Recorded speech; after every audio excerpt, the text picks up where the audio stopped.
It is the Final Word Daily, day before the World Test Championship final. Adam Collins, Bharat Sundaresan with you for Westfield, London, Westfield, Stratford City. More extra, less ordinary.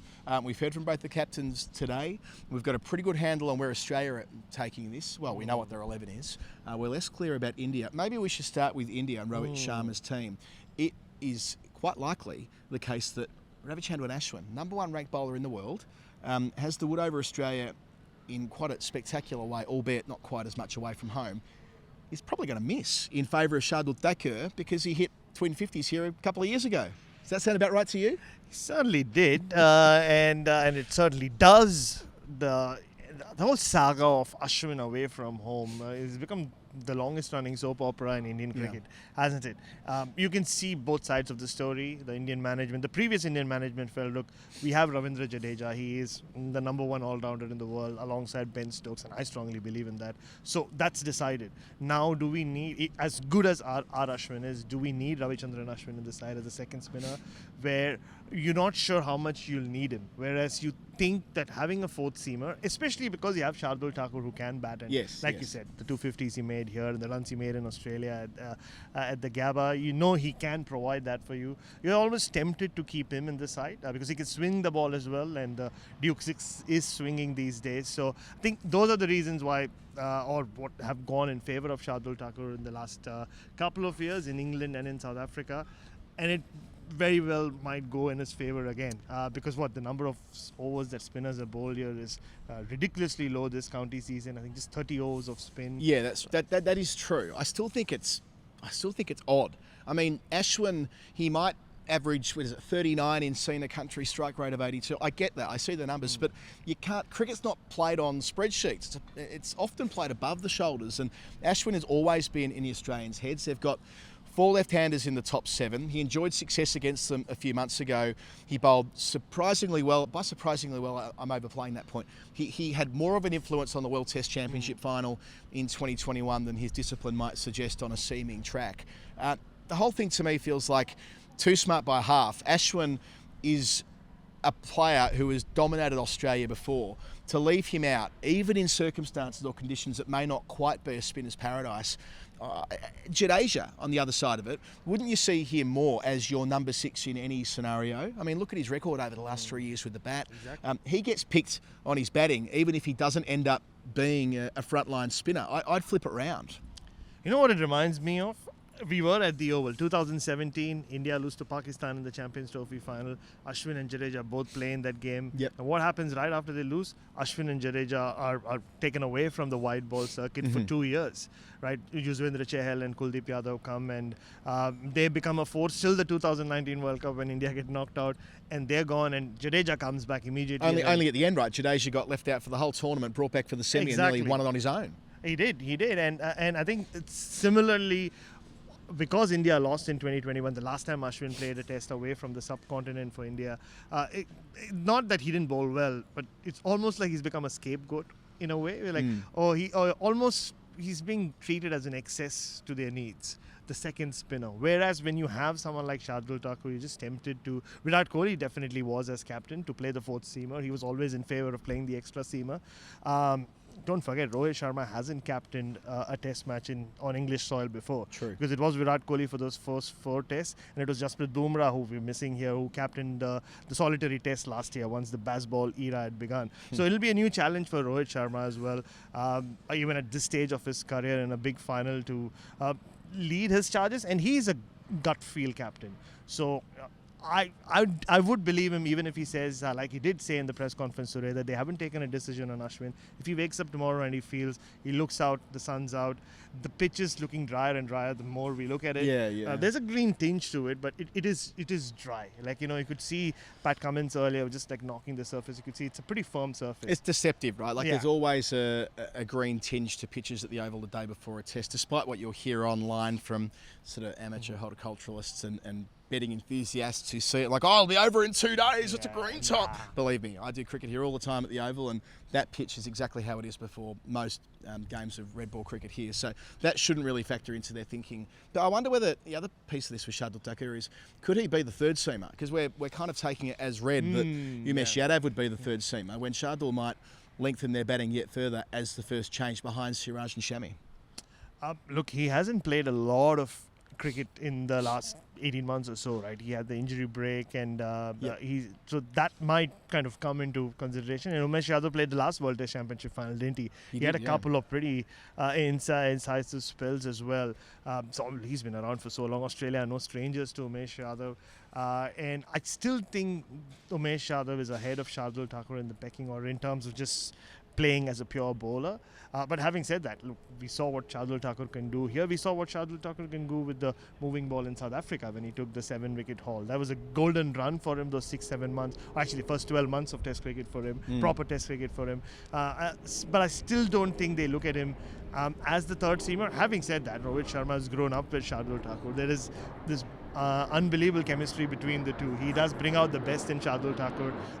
Even when they played for Mumbai back in the day, state cricket, and now in international cricket. So maybe that could happen, but it would be unlikely. I haven't even given up on Jadeja Unadkat playing. I know nobody's talking about him. Left arm option. He has so many skills now. They're very different to the Jadeja Unadkat who made his debut all those years ago, or even Jadeja Unadkat who made his comeback 6 or 7 months ago. So that could be a tempting option. Rahul Dravid really trusts him. But eventually it'll come down to what Rohit wants. It's worth going back and remembering that Australia were 2-0 down in that series in India, had that extraordinary victory at Indore where they won inside 7 sessions. So great response there. And they probably have, I was going to say the better of the draw at Ahmedabad. That wouldn't be doing justice to the way that India batted. But they did bat for a long stretch of time there to finish. Usman Khawaja top scoring with 180 there. Travis Head made 90. So they finished that series well. And they're quite settled, even though they're lineup changes an awful lot because Warner returns, who we've spoken about already on the pod a couple of days ago, signalling his intentions to play, have effectively one more lap around in England, then Australia as well until Sydney next year. Travis Head naturally therefore drops to number 5. They revert to 3 seamers and a spinner rather than a seamer and 3 spinners as it was in India. So Cummins returns. He didn't play the last couple of Test matches. Stark with him, Boland with them. Nisa was in the squad but didn't bowl at training yesterday, and Boland is the horse for the course, I suppose, in conditions where if you land it in the same spot consistently in England, and especially at the Oval, you tend to be rewarded with the Duke's ball. Look, for the last 4 or 5 years, or maybe even longer, Josh Hazlewood, Mitchell Stark and Pat Cummins have been the awesome threesome, right, for Australia. They've been the 3 main fast bowlers, and yesterday Cummins was asked about how close Boland is to breaking into that top 3. And Pat Cummins did say that he's very close. He's very close to breaking into that top 3. It kind of tells you how highly they rate Scott Boland. Or just look at his numbers, you'll know why they do that. Our man Michael Nisa is not too far behind, but even though he was brought into the squad, you knew the moment Josh Hazlewood was left out, it was rather unlikely, as much as we would have loved for it to happen, that it was Boland who maybe next week play. at Edgbaston. Maybe. I'm definitely sure #Nisa will play yes. at some point during this Ashes, but not yet. He bowled today, bowled beautifully again, Michael Nisa, but Scott Boland bowled a spell yesterday to Manas Labuschagne and Steve Smith in the net, Adam Collins, the first net behind us, and that was unplayable bowling. If he bowls like that in the middle, maybe this test could be over in 2 or 3 days. I think 7 of the 11 that turned out at Southampton for India last time are in this final. A number of them won't get a chance in 2 years because they'll experience retirements like all sides will. Australia are in a similar boat where they start this legacy piece playing a World Test Championship final, the one they missed out on 2 years ago due to overrates them, the chance to win in England for the first time since 2001. We've heard both captains and Steve Smith yesterday and indeed Rahul Dravid yesterday speaking about the importance of this week to be savoured, enjoyed, embraced, because the future of Test cricket at the moment is in some jeopardy. Not so much when it comes to India and Australia specifically, but what we're conditioned to, seeing lots of teams playing it, that is under threat right now. So having a marquee showpiece week that we can really sink our teeth into is important. What did Pat Cummins say? This is going to be the most watched Test match in the history of cricket. I don't know who told him that, but it could well be true. It's a great line. It's a great line. It's absolutely. We can put it on the headlines, and I'm sure it's the ultimate test. The ultimate test. All the branding around the ground and so on. No, exactly. It's not still a super test, and there's no come on Aussie, come on yet. But this is super test. Sorry, I had to break into that. But look, I just finished writing a piece this morning about the relevance of the World Test Championship going forward. I asked Rahul Dravid about it yesterday, and everybody who's faced the press has been asked about it.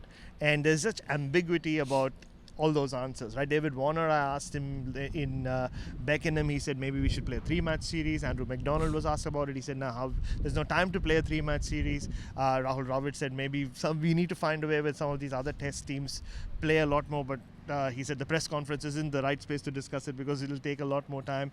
And when the words unique and random, Adam, get thrown around together or meshed together, that generally means there is a lot of ambiguity around the whole point of what we're doing and also what lies ahead. And in many ways, for me, it is a mirror to the lack of congruency in world cricket. Like, where are we headed next? Everybody has an opinion. Everybody seems to think that, okay, league cricket's going to take over. It is happening as we speak.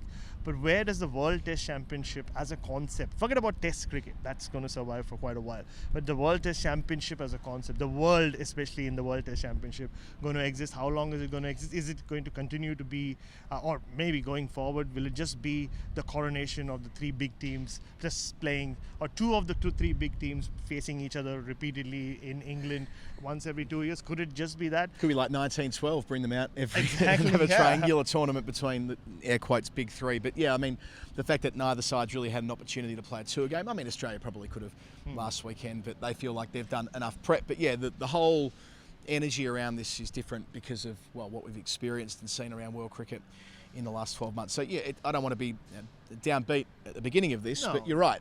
This concept has been important. Remember, it was the World Test Championship that was jettisoned back in 2013 when the Big 3 initially took over. So second round of it here. Let's hope it's a cracking game.